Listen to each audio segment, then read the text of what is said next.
శ్రీ రామాయణము వినినవాడు పాప విముక్తుడగు. పుత్రుల కోరువాడు, పుత్రులను ధనమును కోరువాడు ధనమును పొందగలడు. రామ పట్టాభిషేకమును వినినవాడు భూమిని జయించును. స్త్రీలు దీర్ఘాయులైన పుత్రులతో నెల్లప్పుడు ఆనందము కలవారగుదు. ఆ రామాయణము వినుటచే నయస్సు వృద్ధి పొందును. ఈ కావ్యమును వినినవాడు కష్టములను దాటగలడు.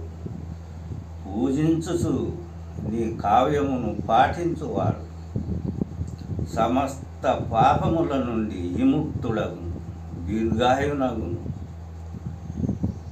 క్షత్రియులకు నమస్కరించి బ్రహ్మాండ నుండి వినవలయను. ఈ ఐశ్వర్యము పుత్రలాభము కలుగును. సనాతన విష్ణు స్వరూపుడైన రాముడు చదివిన వానిపై వినిన వానిపై ప్రేమ కలవాడగును. మహావిష్ణువే రాముడు, లక్షణుడు శేషుడు.